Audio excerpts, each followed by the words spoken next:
What happens after the arrest? Arrested for DUI. Our DWI lawyers can guide you every step of the way. Everything in the DWI timeline would be very important from the perspective of the attorney. The police would have to follow many procedures, and if they made any mistakes, a good attorney will be able to attack that and use that to their client's benefit. What happens when you are pulled over by the police?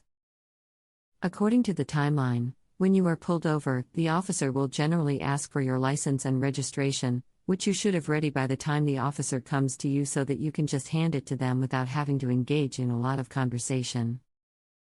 When the officer does speak to you, one of the most important interactions will be when they ask whether or not you were drinking, which you should certainly not admit to. If the officer smells alcohol or you admit to drinking, then they will pull you out of the car and either give you a portable breath test, give you a field sobriety test there on the scene, or they could just take you to the precinct and make an into video where they would then videotape giving you the field sobriety tests as well as taking the intoxilizer. Dealing with bail in the court case. After that, you will go see the judge so that the issue of bail can be determined, and then your case will be adjourned for about a month. The attorney then needs to file motions, litigate issues, and file for discovery.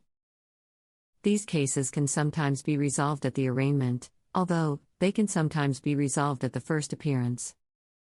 More complicated cases can take up to 6 to 8 months or even a year in situations where the prosecutor and the judge do not want to give a fair deal but your lawyer feels there is room for argument. These cases can also go on for as long as a year and a half or even 2 years.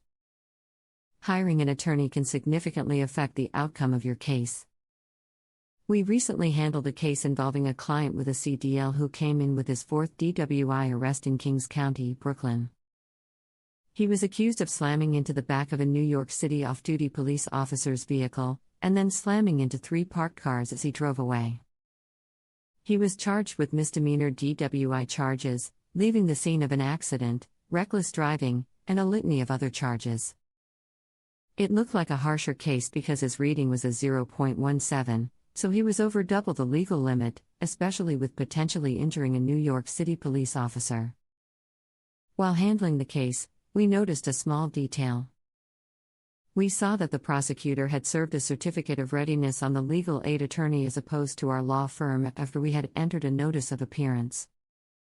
We looked into it further and filed a motion for dismissal. We argued the case and were able to get all of that gentleman's misdemeanor counts dismissed on motion, so he ended up getting a violation just like a first offender after he was arrested and convicted of 3 prior DWI cases. He could not believe what our DWI lawyers were able to do for him. This is just one of the reasons why it is so important to look through every piece of paper in the file and for us to really know the law very well.